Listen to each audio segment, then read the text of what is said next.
Good morning, good morning. This is John Dingfelder. You're listening to WMNF, and our show is Down and Dirty. Friday mornings at 10 in the morning, 10 to 11.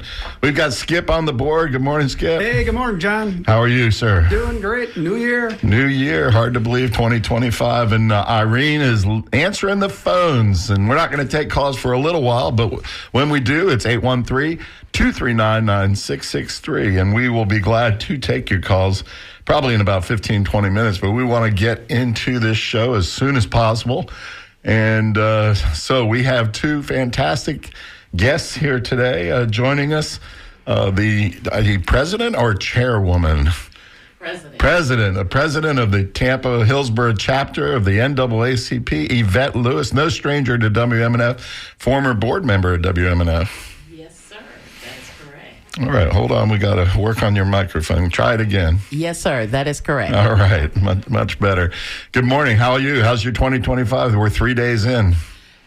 So far, it's doing it's good, which is kind of hard to say. You don't really want to jinx it, but, hey, I'm ready for 2025. Good deal. Good deal. And we also have another good friend, Miss Connie Burton, a good friend. We've known Connie a long time. My wife's known you a very long time, and also a former show person for WMNF. That is correct. Good morning, peace and power, and thank you for the invite. Absolutely. We appreciate y'all coming in and chatting with us. Down and dirty. I think that's. I think that's appropriate for you, ladies. You like to get down and dirty with City Hall and the powers to be, and you guys, Miss Connie, you've been doing it for what, 30, 40 years? Well, it seemed like a lifetime, but it is all done in love. Out of a natural concern for the issues that have a direct impact on my community. So I look forward to going down every Thursday. Absolutely. Mm-hmm. All right, so let's go into a little history. What was the first mayor that you went and had contact with and perhaps harassed? Dick Greco. Dick Greco on his first go-round or his second go-round? Well, when Perry Harvey was there. So I was, alert, in tune to city government, trying to understand things. And so I would say Dick Greco would be the first one. Yeah, I'm going to guess that was Dick's second term right before Pam Ioria. Yes. Okay. Mm-hmm. And how about you, Yvette? When did you first get involved with City Hall? What mayor? Bob Buckhorn? Bob Buckhorn. That is correct. Yes. All right. The lovely Bob Buckhorn. Oh, yeah. You always saw eye to eye with Bob Buckhorn, right? Because we were at that same level of height that God placed us at. Yeah. But other than that. You got it. Hey, we're the NAACP. That's what we're here for, to educate and agitate. Yeah. And before you were president in NAACP, I think I read somewhere you had a committee chair position that got you very involved, I think, during that Buckhorn administration, right? That is correct. So I was the political action chair for the NAACP. And so, and then the community asked me to run for president, and that's where I am now. And you're now, I just got an invitation. Yeah. You're now going into your fourth two-year term. Yes. Which at the end of that term will give you a total of 8 years. That is correct. I hope there's a big pension associated with that. Well, despite what everybody thinks. There's no money. There's no money. We all volunteers. But you know what?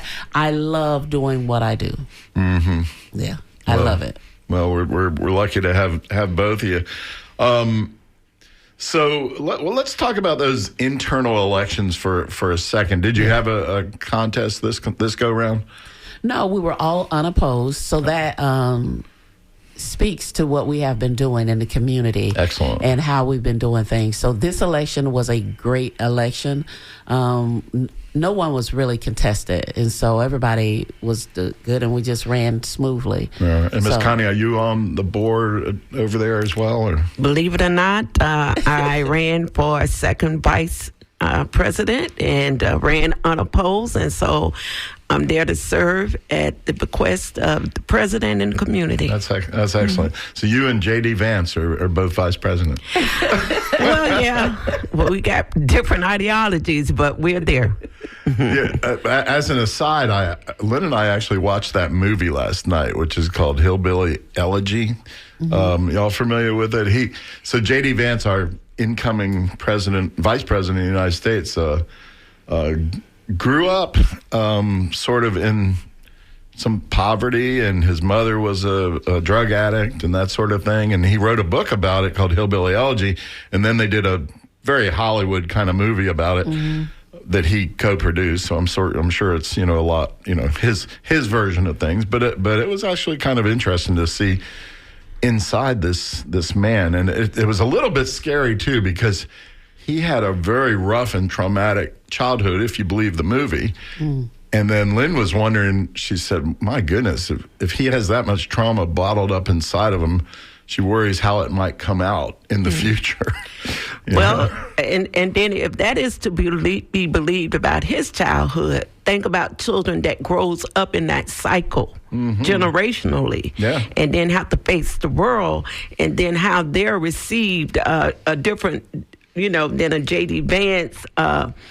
He managed to break out of it, out of the cycle. He clearly, his grandmother and grandparents, and they were all kind of Kentucky, Southern Ohio. He calls them hillbillies, and they, pretty poor in drugs and this and that. He managed to break out of it. He had some brains, and he ended up at Ohio State and then Yale Law School, and he broke out of the cycle.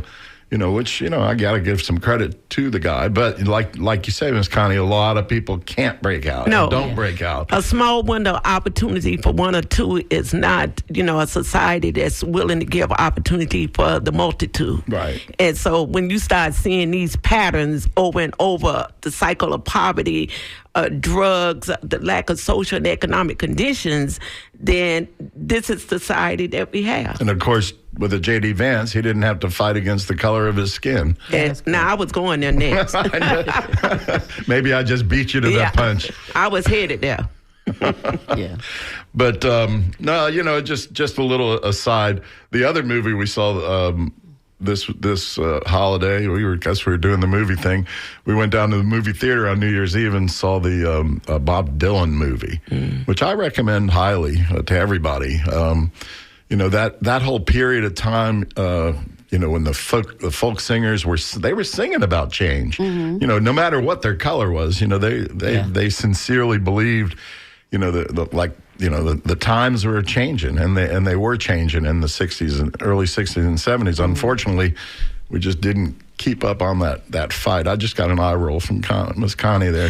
Well, capitalism can move the train needle in a different direction. So a lot of people that start off with understanding economic struggle, will be your partner, but only for a moment sometimes. And that's what I see constantly happening, is that people tend to say they have an understanding, and when opportunity knock at their individual door, then they're no longer there. Yeah. You mentioned capitalism. Capitalism and politics seem to be comfortable bedfellows. How's that, Yvette? And I specifically right now look to this Elon Musk thing, where he spends, a couple of $100 million to help get Donald Trump elected. Yeah. And now he's in bed with the incoming president. That is correct. And how's that feel? For me? Yeah. It doesn't feel good. It just lets you know, pretty much the rich get richer and the poor get poor. And the more money you have, that's what society is saying, the more successful you will be. And, it's funny that you say he's laying in bed. I was going to say he's standing beside him. But, yeah, they definitely have a lot of pillow talk going on in the middle of the night. So both of them. But it's... it's pretty weird. He gave him a position to go in and overhaul government. That's what... when you have that much money, and I guess that's how you buy your friendships. And so, no matter how much money you have, at the end, when you get ready to take your last breath, that's what's really going to make a difference. And so, money can't buy you into heaven. Okay. And definitely money can't buy you into hell, but it's going to be your work. Your work is going to speak for itself. And so that's where I come in. Like I say, with the NAACP, I let my work speak for itself. And so you can always say, I'm never going to be bought because I'm always going to be err on the side of the right for the people and working with the people and trying to help uplift the people. But well, let's talk about some of those local issues that you've been working on. Yes. We'll go back and let's talk about 2024, and then we'll get to this upcoming year, what you anticipate working on. But what were the big things in 2024? And I apologize, I was a little bit unplugged. So one of the things is definitely, and Connie can attest to this. So. Definitely, we are fighting for affordable housing, true affordable housing, attainable housing for the community, and we're still working on that. But one of the hardest issues, in this area and probably everywhere. It's hard because people want it to be hard. I think it can be if you chose that to be. I mean, when you look at the city of Tampa, and as I was writing down Nebraska yesterday, I saw so many homeless people out there. And so then you say Tampa's a diverse city. So this is a diverse city where everyone should have an opportunity to at least have a place to lay their head. So I don't know about this city staff or the mayor or what their mission or agenda is, but it seems like to me, if I want this to be a great city, let everyone have an opportunity to lay their head down on something, and give them that opportunity. So, I mean, it's no more homeless people are just crazy people or just people who are going through PTSD. These are people who have missed one paycheck, and because of that, they've been evicted and been put out. So we're getting those calls. And so I can say, Connie Burton, she's our housing chair, so she's been fighting a lot of those eviction notices. So we've been winning a lot of those cases and guiding the people where they need to go and how they need to do so. But this city has a lot of work to do with that. So, and when you think about, say, this administration, it's always campaign promises, from the beginning. And so with this mayor, Mayor Castor, tend to, in her campaigning, having an understanding that we needed to have a variety of housing options. And no sooner than people are elected, we see a change in formation. And so one of the biggest constant concerns is this ongoing gentrifying of the neighborhood. Mm-hmm. And so now people in this neighborhood where this studio exists is outpriced from living in communities that was once described and still have the stigma of being blighted, economically underwater, without having the amenities, not being able to utilize its true tax dollars to lift the people in this community. So we just see developers being able to get pretty much all of the pie. And we see city council rubber stamping with some resistance. There may be 2 or 3 council persons that do some pushback, but when you got a vote of 4, those 2 or 3 lone voices don't matter. Yeah, I think the number that Mayor Castor promised when she first got elected, 6 years ago now, was 10,000 units, 10,000 new units. Correct. Of affordable housing. Mm-hmm. And that very good reporter, what's her name? Olivia George. Olivia George, right. Mm-hmm. And she and some others worked really hard busting that story out about a year ago, I think. Yes. That the city wasn't even close to, they were in the hundreds, I think, maybe 1,000 at the most. And that really the city, a lot of that was left over from Buckhorn Buckhorn prior administration. It was just old stuff coming through the tunnel, and coming out. But this new administration had really, really fallen severely short on affordable housing. As you guys know, when I was on council up until 2022, that was one of my pet issues, and I was served on various housing boards and this and that to really, and it comes down to money. You can't just wish it to happen. You've got to find that money and make that money happen. I was hoping if they were going to do a sales tax, either a sales tax or a property tax increase, to me, I was advocating to have it dedicated to, that's what we need is a dedicated source, funding source that's there permanently, because you can't Band-Aid it, right? Correct. Yeah. And when you have, in the mayor's count, you have like public housing stock thrown in there and wonderful press conference. And then when you look at it, like what Olivia George was able to point out, a lot of those units are not even available for low-income people. And so, like Yvette said, if the will is there, the creative minds of this city government will be able to make it happen.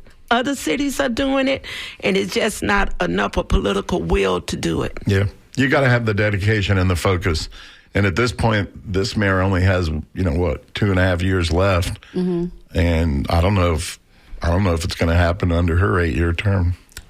I don't know. I know the Walmart on Hillsborough and off of 15th Street. They starting salary is $13 an hour. Just to as a stalker, as a lead person, I think it goes up $1, $14 an hour. So, but right down the street on Hillsborough and 22nd, you're building luxury apartments. So, is that where the old movie theater? That's where the old Funland is. Yeah, luxury apartments. And that's going to be luxury. Yeah. Isn't that a shame? Yeah. So, do they have any set aside at all for? I'm pretty low sure income? they probably got the 10%, which is what the federal government is allowing them to have, and they're not going anything over that. So they'll have that 10% sprinkled in there, but to get that. But what they're doing is they have outpriced the community because the little girl or the young man who wants to be sustainable and independent will never be able to live there if she's working at that Walmart. And so, but yet you tell people to pull yourself up by the bootstraps. They're trying, but it make it very difficult when you can't find a decent place to lay your head.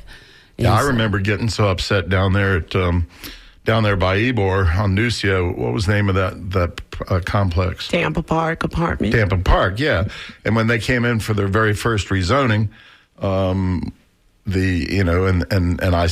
said, okay, how much affordable housing, do you have in these 1,000 units or whatever they wanted to get rezoned in front of us? Of course, they had already torn down, or they were in the process of tearing down how many affordable housing units were down there. I think a couple, 300-400 at least, that had been there for years and years and years and years, and were always there for the working class people, right? They got built by the shipbuilders.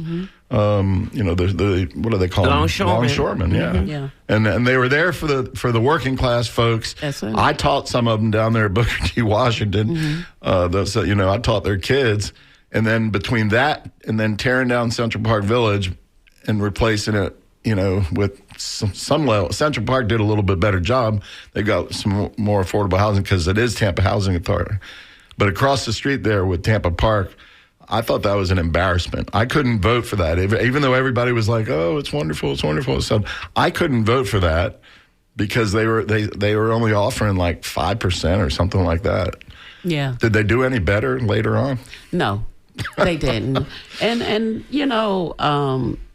this city seems to profit off of the backs of poor people or lower social economical people.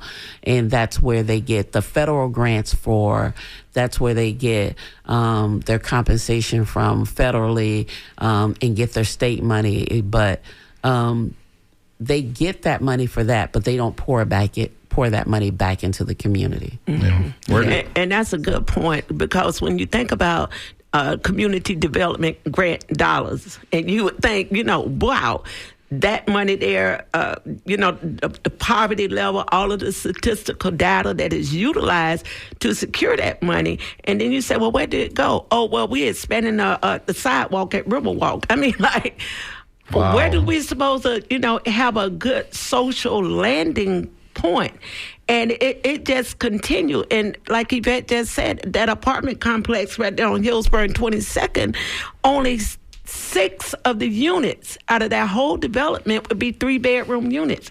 So it don't tend to be family friendly. Mm-hmm. And then when you go, even with the housing authority, it's hard to configure those. You might have 5 units at 30%, 4 units at 60%, and everything else is at 80% of the AMI.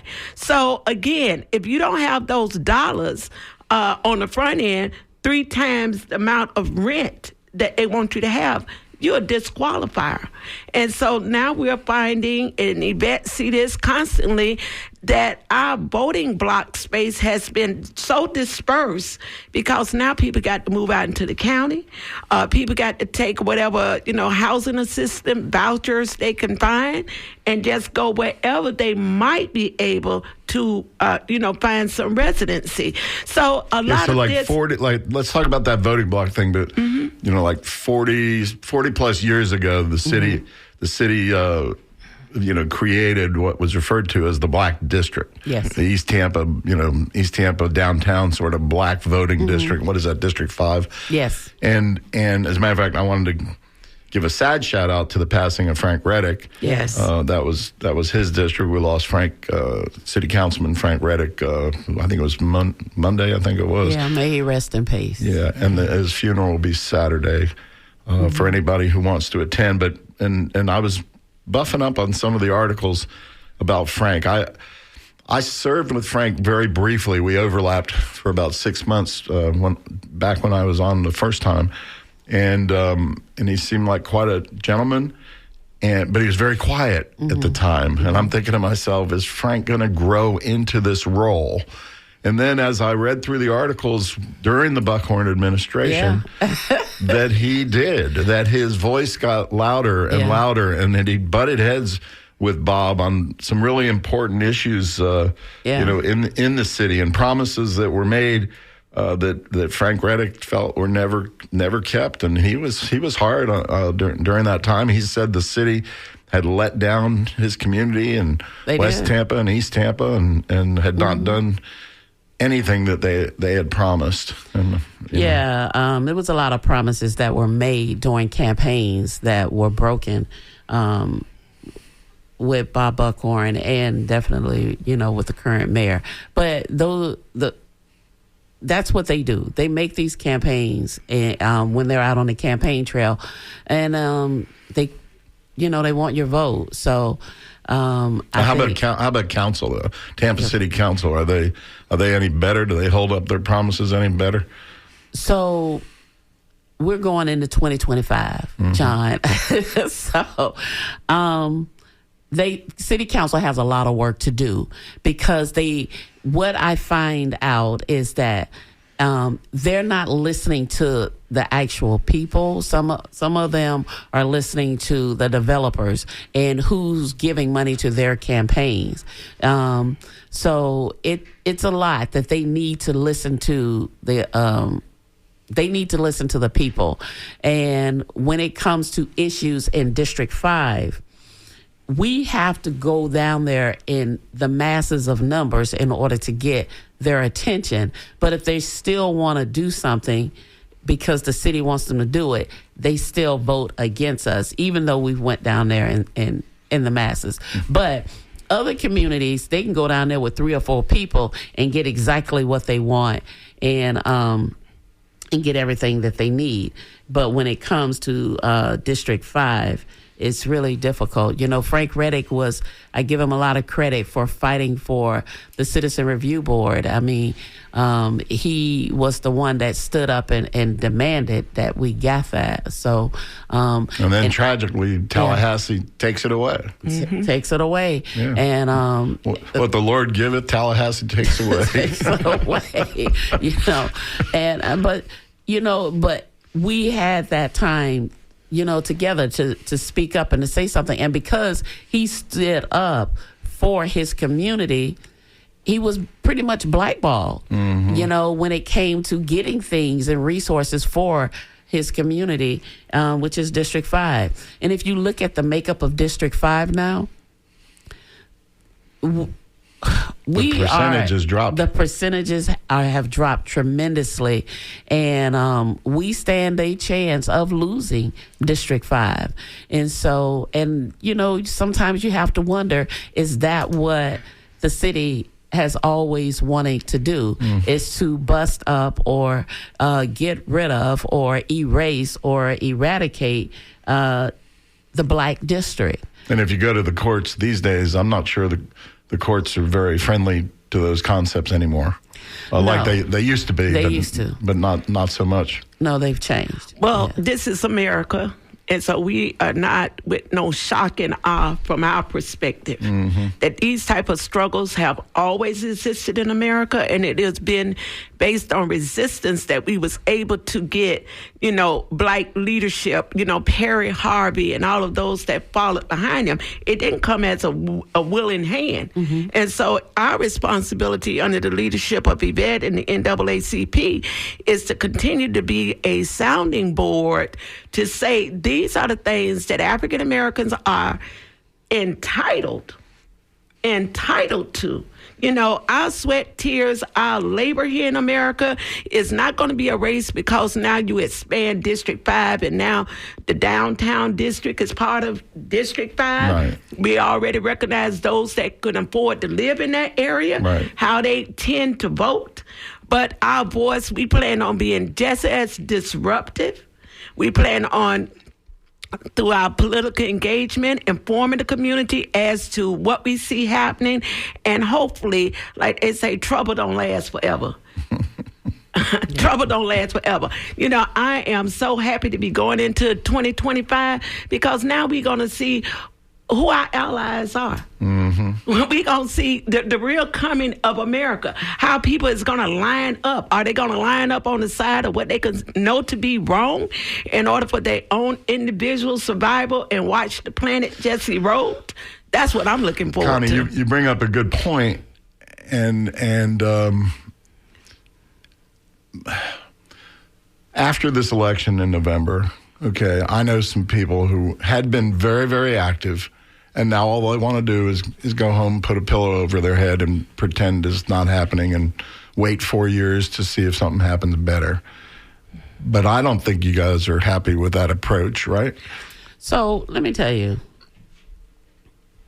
I'm talking about good people, people who were on the streets, people who were in the meetings, but now are so discouraged and so frustrated. What is the message to get them out and encourage them not to give it up? So when you say, so there's a couple of things. When you say I'm tired and you go home, then you go home. But when I say I'm tired, it gives me strength. Let me tell you. Let me put it in a way. So like Fannie Lou Hamer says, I'm sick and tired of being sick and tired. So that's when you get up and you start doing something. So you just got to keep on. And like they say, keep pressing on. Black folks are resilient people. Let's talk about slavery. People were tired of slavery back then, but as they, But Ron DeSantis says slavery wasn't such a bad thing. Yeah. Well, that's from his perspective. Okay. So, that's from his charm. I'm sorry. I'm a smart aleck. When the slaves got tired, they organized and came together, and then they had to do what they had to do, and then no longer have slavery. But the NAACP was formed out of, the lynching. People got tired of black folks being lynched. So when you get sick and tired of being sick and tired, you don't just go home and lay down or sit on your couch and say, I've had enough and I'm on a wait. No, that fuels your fire and that keeps you going. That's what keeps me going. And that's what it is. So this city has a lot to do. One thing I want to mention real quick, and I got to mention this here. the city council recognized, and I'm not sure if you were there, that black folks was treated wrong. Mm-hmm. So they created that resolution. Right. Okay. So that resolution sat dormant after Councilman Goose put it out there and voted on it for about a year. Mm-hmm. And for about a whole year, I would constantly hear Connie in my ear just saying something. What about this? What about? And nobody's talking about it. So I really didn't dove into it until she kept saying something. So anyway, we looked into it. I looked into it and I was like, hey, let's hold them accountable. Because that's what we do, hold them accountable. And so fast forward, I'm so proud of Connie because now she is the chair of that resolution committee, the 568. So she's the chair of that. But that resolution, if they don't understand it, pretty much the city and the city of Tampa city council is apologizing for how black folks were treated back then. But the question is, you're apologizing, but what are you going to do moving forward? Mm-hmm. And so action has to come up out of this, no matter what. Action has to come out and to the point where, I like the placards that say our history was once here because of education, but that doesn't give us comfort like we need. That's not the end. That's just the beginning. That's the beginning. Yeah. If you're tuning in just now, we are WMNF. The show is Down and Dirty. I'm John Dingfelder. We have two fantastic guests here today and good friends of ours. Is Yvette Lewis, the president of the Tampa Hillsborough chapter, the NAACP, and Ms. Connie Burton, a decades-long fighter, and now the vice president, second vice president of the NAACP chapter. We are taking your calls, and I think I just saw one pop in. Hold on. Oh, speak of the devil. We got Lynn, I believe, in Tampa. Good morning. Good morning, ladies. So good to hear you on the air, and thank you, John Dingfelder, for all you do. It's a good show. I had a question, if we can step back a little, about grants and the things that you were talking about earlier. In doing my documentaries and things, I will often go for grants, and there's usually a checks and balances where, you have to show what you've done or how you've used it. I find it really disturbing to hear talk about how the city might be incentivizing the poor, maybe keeping them poor so they can go for grants, and then do they not have to report how they spent money? And why would the Riverwalk help people who need housing and stuff? I mean, where are the checks and balances? I don't understand that, and it seems almost corrupt that they would be doing that. Connie, you brought up that point. Yeah, well, I lived in public housing for about 20 years. And I remember I covered those meetings. I remember you. And, I was always amazed on how the people would, raise their voices for economic opportunities, and then maybe we might get a job there. Something that never moved the people forward. And so you would have this nestle of people that live below the poverty level. And then if you go back 10 years later, 5 years later, and say, you've received so many federal grants, in what ways can we qualify that the people benefited? And what we would see a lot of times is that administrative staff, we would see, improvement on some training for the, upper echelon. But the people condition remained the same. And so I think in a lot of ways people are able to, because people are just being worn down, tired. How do we keep on fighting for things that we feel leadership, people in political office that make political promise should automatically do? There has not been enough accountability. Yeah, so I'm surprised that the federal government doesn't require that, though. I mean, it just seems certain grants require that in something as big as what the beginning. Well, they might just look at the numbers. So what they do, I see what you're saying. they have great grant writers and they have great lawyers to put in all of those vernaculars and all of those beautiful words. They put it all in there so it looks good. And, unfortunately, people are not coming down to actually see if it's benefiting the people. When you talk about grants, you got to also talk. Let's go back to the CRA. Those are our taxpayer dollars. So they are giving our taxpayer dollars to developers that come here. But we're not even the people who live here who are paying taxes in that area, in that district. We can't even benefit from that because those developers, the houses are overpriced. But we're subsidizing a lot of this stuff for the housing and the stuff that the buildings that they're building. And we've found out that there was one company that came, they gave money to that company to start a business in that area. But then a couple of months later, they open up a restaurant in another district. And so, but you come and get our money. Yeah. Hey, Lynn, I've got a question for you.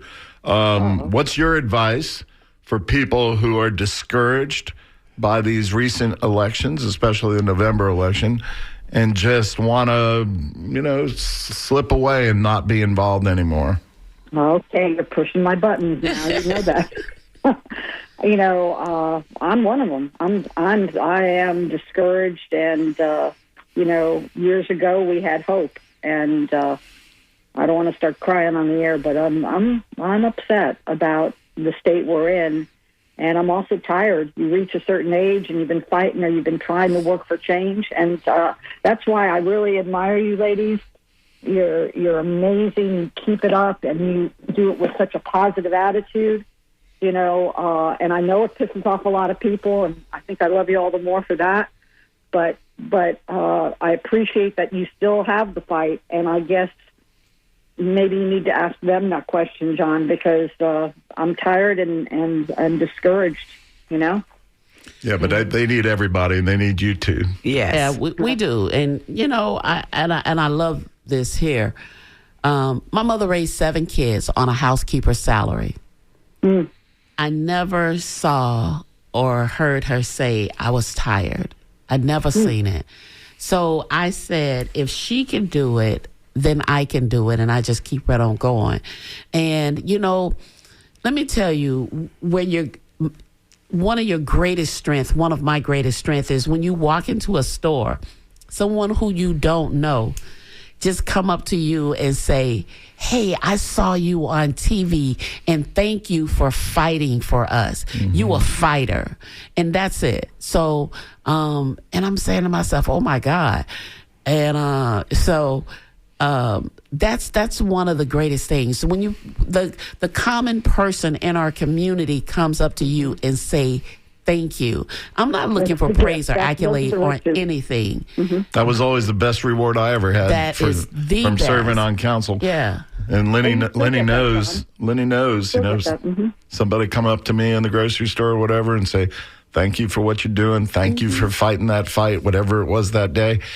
They also, sometimes they would say, the words coming out of your mouth was what I was thinking when I was watching. And that, no better feeling. Better feeling. That's it. Just to be the mouthpiece. You guys are the mouthpiece, but you need the people behind you too. Definitely. Because if you don't have any people behind you, then nobody's going to pay attention. That's true. Yeah. That's true. And so, with the NAACP, we're sitting strong. We're the largest branch in the state of Florida. And I tell people we've been around, the National has been around since 1909. This branch has been around since, I think, 1912. So we're not going nowhere. We're here and we ain't going nowhere. I saw about in response to the state, and I don't know if the feds are involved, but in response to the state and the local book banning that had been happening over the last couple of years, that you guys got together with the churches and created a freedom library and a freedom school. Yes. Because, the state doesn't, I made a joke earlier about slavery. It's not a joke. The state wants to rewrite history and say, that these atrocities didn't happen and, and all of that. But you're not going to let them rewrite history. What are you doing? No, so we definitely have a freedom library, and it's over at Beulah Baptist Institute. And so, and we also, right now, the Black School, Black Saturday, that's what it was called. So it's on hold right now, so we'll pick that back up, and I think it starts back up in February. And what's in the Freedom Library? So the Freedom Library is anyone can go over there and get books. And if you have books that were banned, books dealing with cultural or diversity, whatever word you want to use, you can donate those books as well into the library. And so I encourage people to take a class, take your child over there and go into that library and sit and look and let them get a book and teach them how to do a book report, and do some research on that, because it has some really great history books in there, or just books dealing with our color. I will never forget, because me growing up, of course, as my skin tone was so dark, and you would hear all kind of things. And the book that I read, it was called The Skin I'm In, and it just gave me so much power as a little Black girl. How old were you think? So I was probably about, I think it was like 16 years old. Mm-hmm. And then I had to, that's when I realized that my Black is beautiful.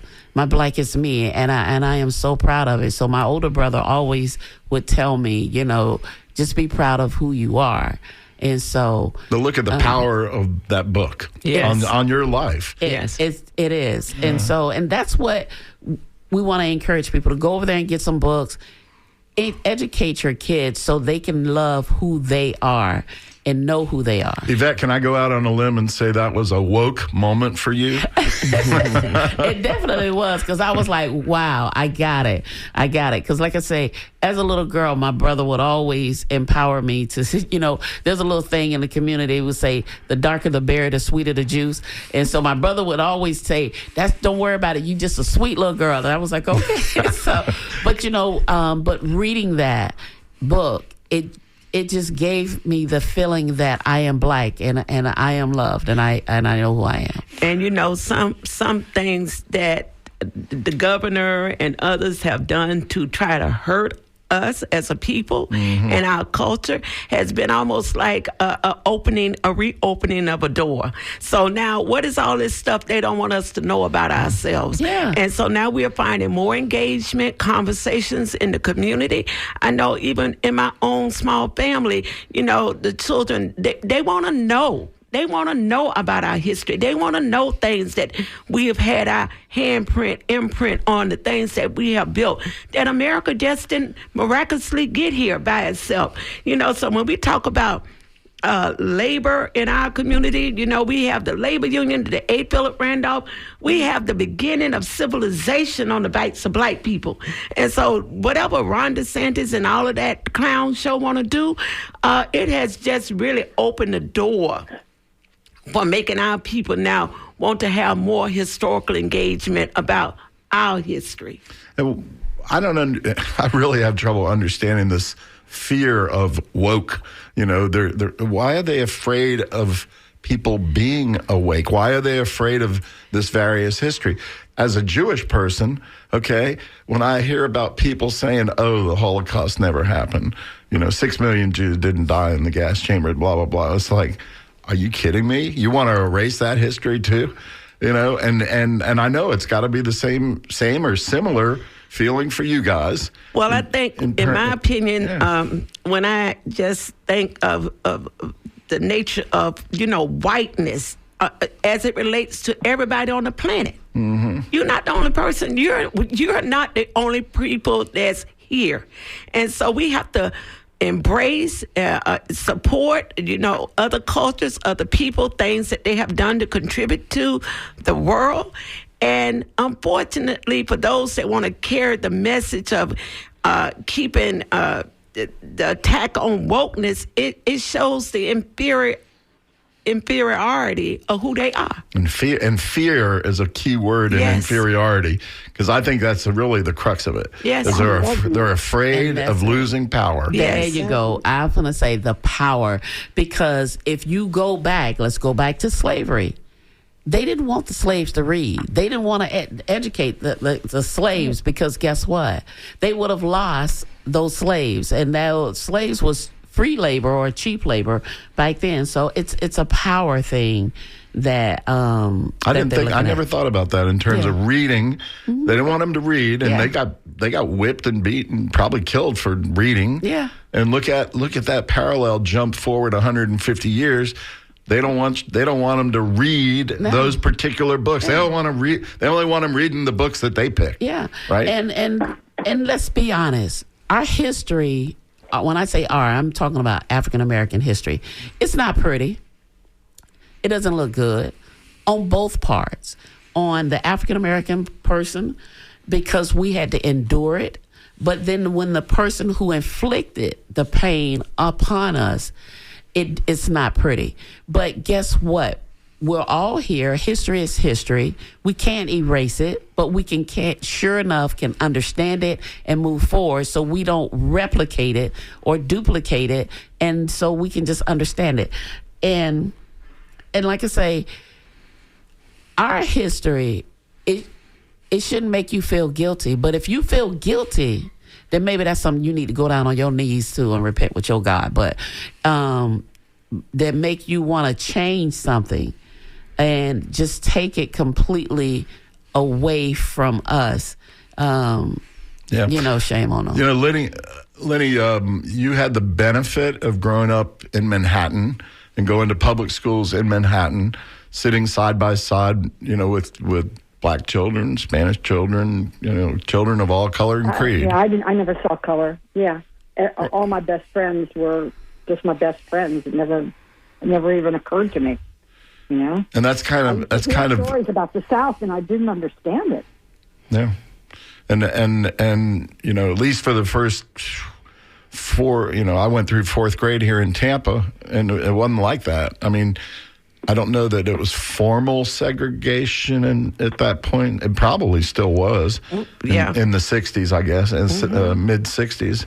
It wasn't supposed to be. I think the courts had already come out and said no, but in Roosevelt Elementary in South Tampa, where I was, K through 4, I never saw a black kid. And so I think it's been a little harder for me personally to have grown past that. Mm-hmm. Well, when you just read up the street, we had 2 huge public housing. One called Ponce de Leon and one called College Hill. Black folks stayed in College Hill, and Hispanics and mostly white people stayed in Ponce de Leon. Even public housing. And so we could not even play in a Central Park. I mean, in the playground that was, a joint to both of those housing projects. And so I thank God for Yvette, because she leans very heavily toward the Word of God. In my mind, when I think about capitalism and the work and the pain, the suffering of our people, and the reason why now, even with this generation of people in power, do not want this newer generation that love black culture, black music, black style, black, they just love it, right? They understand that I forgive you is not enough. I'm talking about compensation. I'm talking about reparation. As you talk about capitalism, that you have to be willing to have something that it don't all belongs to you. To take away people's community just because you could write an unjust law, it is being challenged, and it should be challenged. It is like those that came to America that was looking for whatever their new start, that we're not just going to disappear out of our communities because you want a $700,000 home inside of East Tampa. It's not going to happen. So my whole task, in going to city council, sometimes I'm talking to the council, but most times I'm talking to the community. Mm-hmm. I am talking to the community. I am saying, this is the leadership that's in charge. These are the actions that they are taking today, and we need to figure out what political direction we're going to go in. And I'm a registered Democrat, and I say it all the time, but I have become disenchanted in terms of the group, and I say the group that has been loyal to the Democrats in terms of keeping a powerful voting blocks for the Democratic Party, to watch them sit back and give us these little mundane answers as if their hands is tied behind their back and they can't do anything for us. I pointed out, I think last week, that the majority of city council, if not all, are registered Democrats. Every one of them. But we got a whole Democratic council. But sometimes they sure don't sound or act like it, do they? No, and they the same don't. thing with our Madam Mayor. No, they don't. So Tampa is a Democratic city, so they say, and with a Democratic city council, Democratic mayor, but yet black folks are still fighting and arguing and asking and pleading for the same thing over and over again.